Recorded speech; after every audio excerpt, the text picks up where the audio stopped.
Salve, salve, morceguetes e morcegotes, sejam bem-vindos para mais um vídeo aqui da Caverna do Morcego, mais um dia de leitura e discussão aqui no nosso novo cenário, esse nosso novo cenário por um tempo, tá?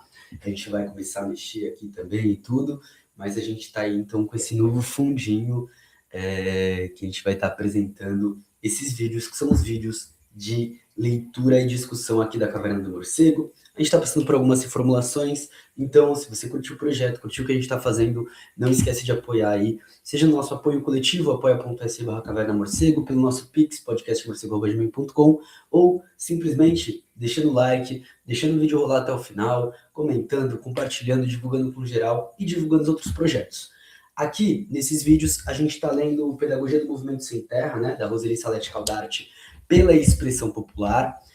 A gente leu uma introdução até o momento, né, que é mais do que uma introdução, né, mas que eu acho que aí é o grosso da pesquisa da Roseli Salete Caldarte enquanto pesquisadora, e agora a gente vai ver muitos dos aprendizados e das aprendizagens que eu considero uma coisa mais voltada para a militância e falando com militantes, né, falando com pessoas que querem lutar aí para transformar o mundo. Um pouco disso daí, e a partir da perspectiva da pedagogia do Movimento Sem Terra, e a partir da pedagogia da terra, que a gente estava trabalhando já com o Cacique Babá, o Mestre Joelson, e trazendo para este ano aqui na Caverna do Morcego, beleza? Eu sou Marcos Morcego, então comunicador político. A gente tem este projetinho aqui, e tem mais dois que acontecem assim na caverna que estão rolando, tá? Um deles é sobre lei de drogas, encarceramento em massa e violência policial, que acontece aqui nesse nosso canal também, né? Vocês podem ver, são vídeos menores, vídeos mais curtos, vídeos com legenda e tudo. É uma outra pegada de vídeo. E a gente também tem no nosso podcast, aí tá nas plataformas de podcast, a gente está trabalhando atualmente com Mariátegui e a questão da realidade peruana, né? A gente está começando a entrar no Mariátegui, a gente tem isso. Vamos ter algumas entrevistas, né? Nas próximas semanas sai nossa primeira entrevista aqui, cara a cara, da Caverna do Morcego, da qual eu fico muito orgulhoso de ter conseguido realizar. Então, é meio que isso, assim, a gente está começando a dar alguns novos passos dentro da Caverna do Morcego, e para isso a gente precisa contar com o seu apoio, beleza? Então, redes sociais vão estar aí embaixo, cupom de desconto no site da Autonomia Literária vai estar aqui embaixo, link, a editora que lançou nosso livro, que é A Terra Sem Amos, está passando aqui embaixo, e a Clio Operária, que é a nossa revista, também está passando aqui embaixo, e vai estar na descrição, óbvio. Então, basta dar essa olhada, tirar essa atenção, que vocês vão ver que vai estar tudo aí na descrição para vocês, beleza? Então, este livro ele está disponível no nosso Drive, o link também está na descrição, e aí vocês vão abrir o Drive e vão colocar lá, vão achar a Pedagogia do Movimento Sem Terra, né, que é o nome do livro, e eu coloquei assim o nome do PDF. E aí, vocês vão abrir o PDF e abrir nessa página, que é a 98. Eu tô com o livro físico, tá? Eu recomendo, para quem puder, óbvio, garantir aí a compra do livro físico lá pela editora Expressão Popular. Muito obrigado, Expressão Popular. Muito obrigado, Roseli Salete Caldarte. Toda a força, apoio e solidariedade ao MST, né, que está aí pelo Brasil e afora do Brasil aí também. Eu só vou acender a luz aqui rapidamente. Eu acho que fica melhor. Isso, pronto. Acho que melhorou um pouquinho, né? Eu tô aqui também com a luz na cara para dar essa melhorada. Então, a gente passou por esse primeiro... por esse começo de livro, falando um pouco sobre o olhar sobre o Sem Terra e sobre o MST, né? Então, como é enxergada essa pedagogia, o que a gente vai discutir quando a gente entrar realmente no que a gente vai trabalhar agora, que é a formação do Sem Terra e o movimento sociocultural. Então, foi meio que um preparo, um esquenta, se vocês preferirem, do que vai vir e que vai ser discutido nessas próximas linhas, beleza? Eu ainda não sei bem como a gente vai trabalhar, né? Esse daqui é o maior capítulo do livro, são 130 páginas mais ou menos, né? E ele não é um livro que tem uma divisão mais certinha, subcapítulos mais organizados, então a gente vai vendo conforme for desenrolando, e aí eu tô colocando na descrição desses vídeos as páginas, tá? Que eu acho, as páginas do livro físico, que é duas de diferença, se eu não me engano, né? Uma diferença, aqui tá 97 e aí 98. Mas só para a gente ter uma noção, assim, mais ou menos de quantas páginas a gente trabalhou, o que está no fruto ali, qual é o subcapítulo que a gente trabalhou, para vocês conseguirem se organizar também e entender um pouco melhor, beleza? Então, a formação do Sem Terra e o movimento sociocultural, capítulo 2. Era-lhe, ao trabalhador do campo, impraticável continuar a não resistir. Sua situação tornava inevitável algum tipo de rebelião, e, de fato, de tempos em tempos e de várias formas, ela irrompia. Capitão Swing. No capítulo anterior, diz Roseli Salete Caldarte, afirmei que aprender o sentido sociocultural do MST é passar a olhá-lo como espaço de formação do sem terra brasileiro. Então já li aí. Espaço de formação do sem terra brasileiro é na luta.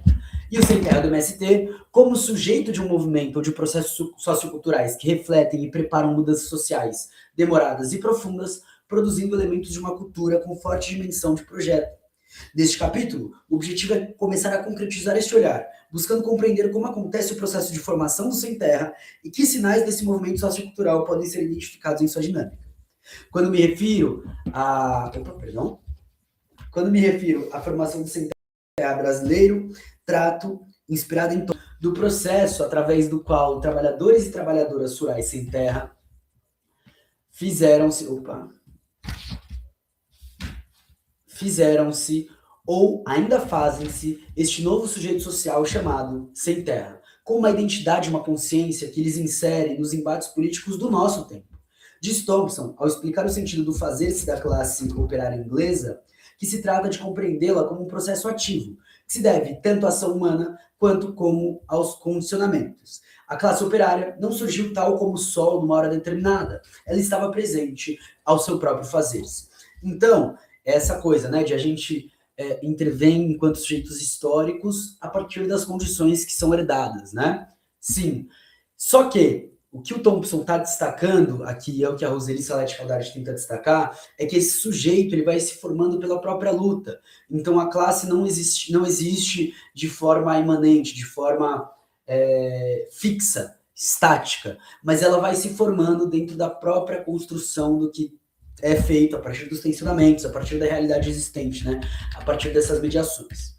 No caso do que se trata deste trabalho, a paráfrase possível me parece ser: os sem terra não surgiram como sujeitos prontos ou como uma categoria sociopolítica dada através do ato de criação do MST. Os sem terra, então, eles não surgem enquanto sujeitos nem só na construção do MST. Se você pega só a construção do MST, só a criação do MST, ainda é pouco. Sua gênese é anterior ao movimento e sua constituição é um processo que continua se desenvolvendo ainda hoje. Embora, tal como no caso da classe operária analisada por Thompson, já seja possível identificar um momento de sua história em que se mostra como identidade melhor definida. Isso não quer dizer que a partir de certo momento você fala, beleza, é essa galera aqui. Não pretendo aprofundar aqui a análise histórica da gênese do sem terra. Vou me deter na reflexão do processo de formação do sem terra que acontece no interior do MST e ainda assim sem a pretensão de esgotá-la. Eu tô lendo agora o Carlos Bauer, Lima Arlene Ribeiro, Roseli Salete Caldarte, além da, né, óbvio, né, da luta, das pessoas que a gente conhece, das construções, da galera que vai no Galpão Elza Soares, da galera que vai nos eventos da expressão popular, das diretrizes que são dadas pela MST, dos encontros nacionais, estaduais, municipais, enfim, regionais. Você vai ter uma composição de coisas que hoje permitem a gente entender, inclusive, várias perspectivas e formas de se observar particularidades, universalidades e por aí vai, né? Então, ela tem noção de que é com isso que ela está trabalhando. O processo de formação do sem terra do MST precisa ser compreendido, ao meu ver, em duas dimensões combinadas. Então, duas dimensões combinadas. A primeira delas diz respeito ao processo de formação do sem terra, que é possível perceber na história do MST, ou seja, é importante compreender o caminho percorrido pelos trabalhadores sem terra que retomaram as ocupações de terra no sul do Brasil em 1979 e também começaram o acampamento da Encruzilhada Natalina no final de 1980 no Rio Grande do Sul, projetando uma ação de repercussão nacional decisiva para a posterior criação do MST. Então, reparem que ela começa falando que a primeira é o processo de formação do sem terra a partir da história. E aí ela cita o sem terra no sul do Brasil, que é muito interessante, né? Tem uma nota de rodapé, que é bem grande, aqui, 42, que eu vou ler, tá? Como nos conta em sua entrevista, Frei Sérgio Gorgen, uma das pessoas que fazem parte da história do MST, há também nesse episódio uma daquelas coincidências do cotidiano, confluência, segundo o Nego Bispo, né? Difíceis de explicar e que se constituem como temperos do processo. Entre os trabalhadores que começaram esse acampamento, havia um que se chamava Natálio. Isso aconteceu próximo ao Natal de 1980, em uma encruzilhada chamada de Natalino, que fica em um entrocamento de estradas que levam a Ronda Alta, Sarandi e Passo Fundo, no Rio Grande do Sul. Como disseram para ele que era só ele chegar que a terra estava lá, referência ao recém-conquistado assentamento na Fazenda Brilhante, fruto das ocupações dos colonos expulsos da reserva indígena de Nonoai, ele veio de mochila e tudo, e a pouca mudança que ele tinha, trouxe toda. Como os outros sem terra reunidos ali, Natálio não tinha mais para onde voltar, então acabou ajudando a protagonizar um dos fatos mais importantes da gênese do MST. Em março de 1981, eram 300 famílias acampadas. Em julho, somaram 600 famílias, cerca de 3 mil pessoas. O acampamento durou até março de 1982, quando as 207 famílias que ali resistiram foram assentadas na área que ficou conhecida como Nova Ronda Alta, que aí é uma entrevista que foi concedida ao projeto História do MST em janeiro de 97. João Pedro Stedley afirmou, salve, salve, João Pedro Stedley, parceiraça aí, tá com o meu livro, inclusive, Por uma Impulsão da Sociologia, e você não tá, né? Olha que doideira. Afirmou, por sua vez, que mantidas as diferenças históricas, ela, encruzilhada Natalino, teve o mesmo papel que a Marcha Brasília em 1997. Porque assim como a marcha não foi apenas dos que queriam dar solidariedade ao MST, mas dos que eram contra o governo e perceberam que a luta pela reforma agrária era importante para derrubar o modelo neoliberal, a mesma coisa aconteceu em 1981, lá na encruzilhada Natalino, onde vieram pessoas do Brasil inteiro para protestar contra a ditadura. E aí essa entrevista é de fevereiro de 98. As referências estão no final do livro, tá? Será que seu Natalio e outros trabalhadores que estavam com ele poderiam imaginar que sua ação desesperada desembocaria em um movimento de massas e uma organização social como é o MST hoje? A informação do MST no Rio Grande do Sul é que seu Natalio vive hoje agora como assentado na região do Salto do Jacuí, naquele estado. E isso, essa história, até chegar aos sem terras, de camisa branca, do boné vermelho, com os símbolos do movimento, que, organizados em imensas colunas, marcharam desde diversos estados e ocuparam Brasília em 97, ou que, junto com outros trabalhadores do campo e da cidade, fizeram uma marcha cívica pelo Brasil em 98, e junto com outros militantes sociais, novamente, marcharam pela dignidade de seu povo em 99, né? Aí as marchas sendo usadas pela esquerda, né? De uma forma bem interessante. Ser sem terra, em cada um dos momentos da história do MST, tem um sentido diferente. Embora todos os sem terra, de cada uma das gerações que se desenvolvem, devam se sentir herdeiros daqueles primeiros trabalhadores e trabalhadoras que, em determinado momento, decidiram reagir contra a condição social de sem a terra, escolhendo a ocupação das terras improdutivas como forma de luta e como símbolo de sua rebeldia social. Reparem que ela está trazendo um pouco da história no nível historiográfico da coisa, mas ao mesmo tempo ela está trazendo histórias reais para olhar e falar, ó, a gente está se apoiando aqui em uma coisa muito concreta, em uma coisa que existe, né? Uma construção, inclusive, da ancestralidade, né? Os caminhos, os passos que vão sendo deixados e herdados pelas novas gerações. A autora, então, identifica 3 grandes momentos da história do MST. É óbvio, né? Lembrando, 2004. Talvez hoje a gente já tenha outras análises, inclusive por parte dela. Para essa análise específica, que vou desenvolver no próximo tópico, a primeira é o da articulação e organização da luta pela terra, para a construção de um movimento de massas de caráter nacional, que é outra brisa que é bem interessante, né? Mas é um movimento pela terra que adquire uma articulação nacional.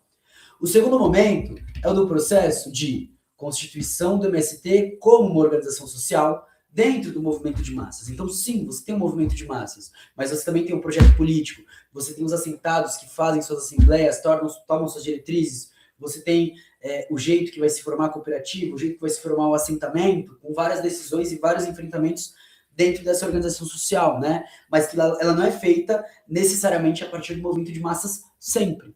Afinal, boa parte do movimento de massas são pessoas urbanas que não, né, nem colam em assentamento, por exemplo. Tem essa questão. E o terceiro momento, o atual, é o da inserção do movimento de massas e da organização social MST na luta por um novo projeto de desenvolvimento para o Brasil. Então, o MST ele não está só decidido em fazer reforma agrária. O Carlos Bauer cita o Bernardo Mansano Fernandes, e o Bernardo Mansano Fernandes ele fala, né? Infelizmente, a reforma agrária ela não é só redistribuição de riquezas, né? E nem só de terras, mas ela tem que englobar todo um outro novo projeto de se pensar as coisas.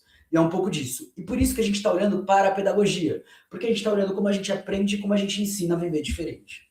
São momentos cumulativos e que precisam ser compreendidos articuladamente, mas com suas especificidades históricas. Os sem terra são, ao mesmo tempo, os cultivadores e os frutos dessa trajetória, e sua identidade se completa em cada um desses momentos. A segunda dimensão do processo de formação do sem terra é aquela onde se pode observar mais diretamente a experiência humana de participar do MST ao longo dessa trajetória histórica mencionada, observando mais atentamente a dinâmica interna desse movimento. É possível identificar algumas ações ou vivências que, pela força de atuação sobre as pessoas que delas participam, podem ser compreendidas como processos socioculturais que possuem componentes educativos ou formadores decisivos na constituição da identidade do sem terra do MST. Mesmo que, por vezes, sejam até negados nas escolhas morais cotidianas que cada trabalhador ou trabalhadora sem terra tenha de fazer ao longo da sua vida, seja na condição de acampado, assentado ou militante da organização. Que aqui eu estou esquecendo de passar direto, desculpa, tá, gente?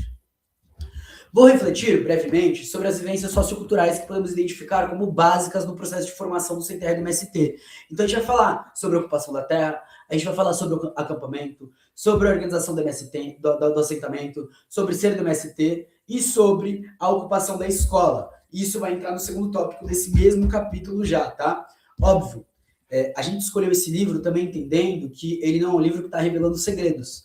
Então aqui a gente está olhando e passando um olhar que ajuda a gente da militância de fora a entender melhor o que está rolando, né?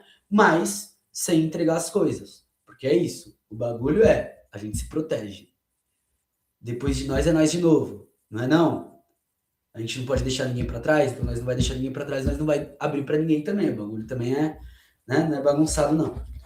Mas, antes de continuar essa reflexão, há aqui uma categoria de análise que me parece necessário explicitar aqui, para que se possa compreender a base sobre a qual se faz o sujeito sem terra, considerado em ambas as dimensões descritas acima.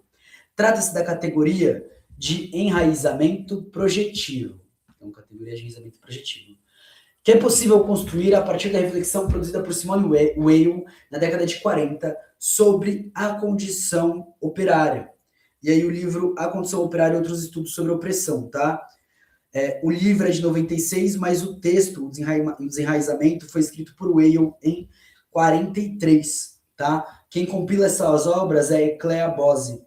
Se alguém, tá na nota JP aí, tá? Só mostrar aqui pra vocês. Se alguém quiser me dar esse livro, me dá um salve que eu tô aceitando. E de como foi retrabalhada por Alfredo Bose em uma análise sobre a questão cultural da cultura no MST, né? E aí é o Seminário Nacional, o MST a Cultura, de 98. Então, diz Simone Weil, o enraizamento é talvez a necessidade mais importante e mais desconhecida da alma humana. É uma das mais difíceis de definir. O ser humano tem uma raiz por sua participação real, ativa e natural, na existência de uma coletividade que conserva vivos certos tesouros do passado e certos pressentimentos do futuro. Participação natural, isto é, que vem automaticamente do lugar, do nascimento, da profissão, do ambiente. Cada ser humano precisa ter múltiplas raízes, precisa receber quase que a totalidade de sua vida moral, intelectual e espiritual por intermédio dos meios que faz parte naturalmente. Segundo o autor, uma condição de desenraizamento pode vir de um processo de conquista militar de um povo sobre outro, mas também pela própria configuração das relações sociais em determinado país, né? E aqui no Brasil a gente tem que entender que principalmente, né, quando a gente olha para tomada de terra indígena por parte do colonialismo, fez parte desse desenraizamento. Por isso que a retomada hoje, uma retomada inclusive de indígenas em contexto urbano, que começam a entender de onde veio a família, por que ela está lá, para onde foi, por que estava rolando, é muito importante. Assim como, e aqui é um papo, né, já que a gente sempre está relacionando um pouco com a ideia do marxismo favelado, que nós, pessoas negras, tivemos nossos antepassados tirados, né, do continente africano. Também com o processo de desenraizamento, com o processo de tentar confundir as línguas, com o processo de tentar confundir as relações. O processo de construção das favelas, né, desorganizado, é um projeto que busca esse desenraizamento. O processo de uma escola alienadora é para ter esse desenraizamento. O processo de uma economia que cria essa zona artificial faz parte desse desenraizamento. Tá? Para vocês entenderem, então, que sim, tem uma relação e tem uma relação com toda a história do Brasil, da invasão colonial até os dias de hoje. Na época em que escreveu isso, Weil estava especialmente preocupado com a condição de desenraizamento operário provocada, segundo ela, por dois fatos principais. O primeiro diz respeito às relações sociais que condicionam o assalariado a organizar sua vida em função de contagem de tostões, o que lhe afasta da coletividade e lhe esforça ao individualismo, que é profundamente desenraizador. É isso, o trabalho assalariado, mas a economia capitalista, a economia da dívida, como diria a Jack Wang, que é quem a gente está lendo para falar sobre abolicionismo penal agora, é isso. Coloca nesse mesmo fato a condição do desemprego, que identifica como um desenraizamento em segundo grau. E aí, se a gente for olhar para a questão indígena, a questão negra, a questão das mulheres negras, questão trans, travesti, PCD, o bagulho vira outras ideias também, né? Coloca, o segundo fato para o Weil é a forma como acontece, ou acontecia em sua época na França, país de onde falava, a instrução das massas operárias, que a distancia de seu próprio mundo e de suas raízes. A gente também leu aqui sobre instrução e o Kropotkin, que é educação, né? A galera anarquista do final do século XIX, começo do século XX, utilizava muito o termo instrução na Europa, né? E é isso, novamente, são os processos que eu falei, inclusive, de alienação, gosto disso. É sugestivo o exemplo que dá um sistema social está profundamente doente quando o camponês trabalha a terra pensando que, se ele é camponês, é porque não era inteligente o bastante para tornar-se professor. E é uma das grandes tretas da educação do campo, né? Que é uma educação feita a partir da ótica da cidade. E o jeito através do qual a escola se propõe a transmitir os conhecimentos aos trabalhadores tem, segundo ela, uma relação direta com esse pensamento. É óbvio, é por isso que a educação indígena, a educação quilombola, quando é fornecida pelo Estado com língua tradicional, com costumes e cultura, ela é precária. Agora, quando é para alienar, para você ter gente para trabalhar para você, você até rola, até tem alguma coisa, pelo menos durante um tempo, algumas prefeituras, alguns governos tocam. Mas é entender que esse projeto ainda é um projeto que tem a mesma ótica de colonização e de alienação, tá? De desenraizamento mesmo. É um pouco disso que a gente queria trazer, é o fundamental que a gente queria trazer a partir da Roseli, né? É então enfática ao denunciar o desenraizamento como a mais perigosa doença das sociedades humanas, exatamente porque capaz de multiplicar-se a si própria. A sociedade ela vai se reproduzindo, né? Seres realmente desenraizados só tem dois comportamentos possíveis. Ou caem numa inércia de alma, quase equivalente à morte, como a maioria dos escravos no tempo do Império Romano, ou se lançam numa atividade que tende sempre a desenraizar, muitas vezes por métodos violentos, os que ainda não estejam desenraizados ou que estejam só em parte. Família, lá no podcast a gente trabalhou com o Martim Baró, né, que ele fala sobre o processo da guerra na Guatemala, e ele explica esse processo de você dessensibilizar, mas não apenas de você tornar as pessoas nesse ponto de neutralidade, não porque elas não vejam que dá para mudar as coisas, mas por sentirem que não tem capacidade. Atualmente, a gente vê o capitalismo e o neoliberalismo cansando a gente, também com esse objetivo de desgastar para a gente nem ter energia para fazer isso. E muitas vezes essa violência ela acaba ficando entre a gente. A gente não consegue direcionar o ódio que a própria sociedade constrói, a própria sociedade capitalista constrói, né? Então ela vai advertir. Quem é desenraizado, desenraiza. Quem é enraizado, não desenraiza. Eu gosto, né? Uma frase de efeito muito boa. Em interpretação livre das reflexões de Weil, Alfredo Bose disse sobre o MST, lá naquele seminário que a gente já trabalhou. Cadê minha água? Tá aqui. O MST tem condições de produzir uma cultura que se movimente dialeticamente entre o enraizado e o projetivo. O MST enraiza as pessoas e lhes possibilita um projeto de futuro. E tá aí o ponto pelo qual eu acho que a pedagogia da terra e a pedagogia do movimento sem terra pode beneficiar muito nós, de quebrada, favelados, povos negros meio dispersos, meio assim, afoitos, sem saber muito o que fazer, que é pensar em projetos de enraizamento. Hoje a gente tem, e eu acho que é muito significativo quando a gente vê locais de samba sendo atacados no Bexiga e na Casa Verde, né? Como o Samba da Cruz, como a Rua 13 de Maio, pela Prefeitura de São Paulo, é um objetivo de esses poucos lugares que permanecem sendo um lugar de enraizamento dentro de uma cultura que se formou a partir desse espaço, desse conflito entre ser desenraizado e ir para o espaço urbano para morar em periferia, quebradas e favelas. Você vê uma prefeitura que tenta apagar isso daí, que tenta desenraiza ainda mais. Então você acaba com o futebol de várzea, acaba com o samba, você acaba com a comunidade preta que vai se formando em volta desses lugares. É óbvio, eu ainda acho que a gente precisa voltar para um projeto quilombola muito mais radical, de tornar esses espaços centros culturais de comunidades pretas que vão se fechar e se tornar quilombolas e lutar contra o capital, não só nesse momento que está naquele espaço, mas realmente de você começar a proteger tudo que está em volta ali, né? É você criar realmente essa comunidade territorial, né? Eu acho que essa é a dimensão que a gente tem que fazer.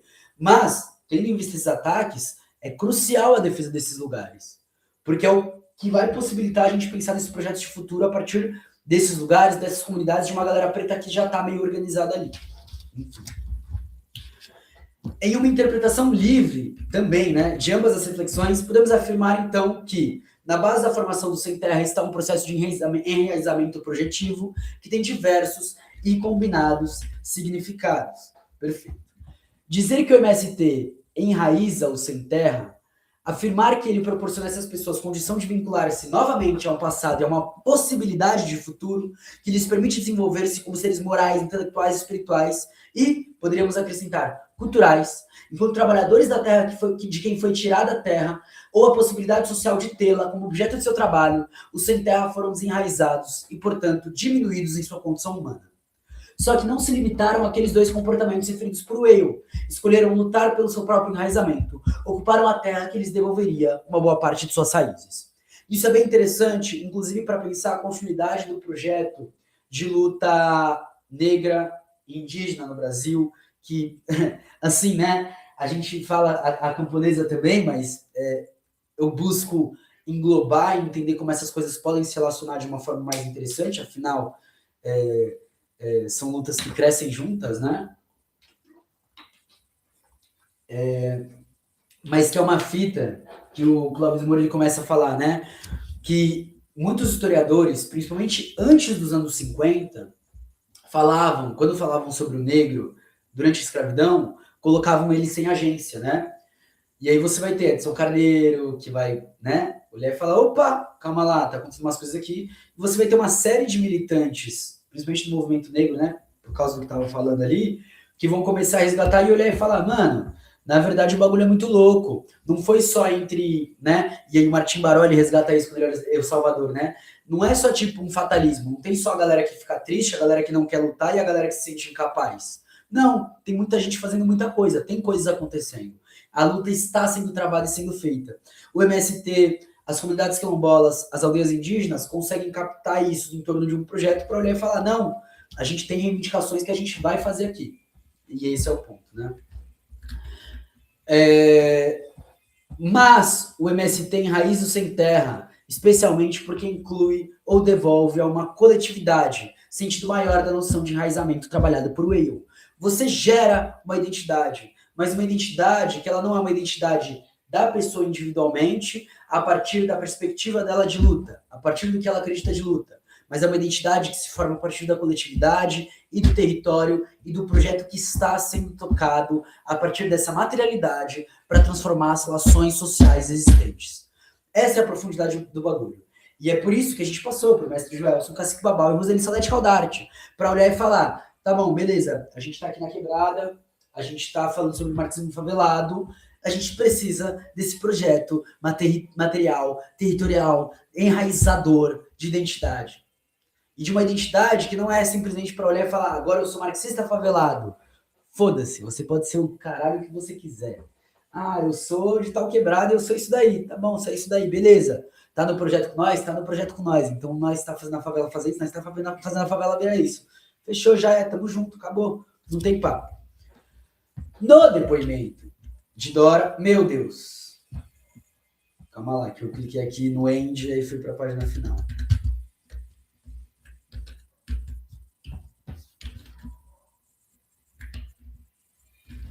Mais para baixo. No depoimento de Dora, agora sim, jovem de 19 anos, acampada em Aracapá, sertão de Pernambuco, o sentido talvez seja mais profundo do que isso significa. A minha vida era uma droga. Em 2 meses foi como um barril de pólvora que explodiu. Agora eu tenho uma luta e faço qualquer coisa por ela. Se morrer, terá sido por justiça. E aí isso daí saiu no Jornal da Folha de São Paulo lá em 1998, velho. Olha isso, tá? Olha isso. Quer dizer, agora a Dora faz parte de uma coletividade que cultiva pressentimentos de futuro. Um futuro que poderá ser o de uma trabalhadora da terra, mas que também poderá ser, e isso é o que pretende o MST, o de trabalhadora da terra que se mantém como uma lutadora social, que não sossegará enquanto os trabalhadores, todo o povo, não tiverem devolvido a sua condição de ser humano enraizado. É o ato daquele humanismo radical do Fanon, do MC0, né? De se colocar na luta, entendendo que ser sem terra não é simplesmente ter uma parcela de terra, não é você ter uma propriedade particular para você plantar sua agrofloresta. Ser sem terra é sim ter um plantio para garantir sua existência, mas é lutar para garantir com que todos possam existir. Esse é o bagulho. E é interessante notar que usualmente o termo raiz ou enraizar nos remete apenas à ideia do passado, de fixação em um tempo ou lugar. Não é este o sentido trabalhado por Whale e retomado por Bose, que colocam no próprio enraizamento a dimensão do projeto. Né? É colocar o passado à frente e o futuro atrás. Para Whale, enraizar o operário não é mantê-lo fixado em um mesmo lugar. Ao contrário, é permitir que se movimente para garantir um arejamento indispensável. Assim, irá recuperando e criando diversas raízes, todas elas componentes de sua formação humana, mas deverá fazer isso sem nunca destruir o passado, porque o passado destruído não volta nunca mais. Destruir o passado é o crime pior que se pode cometer contra a humanidade.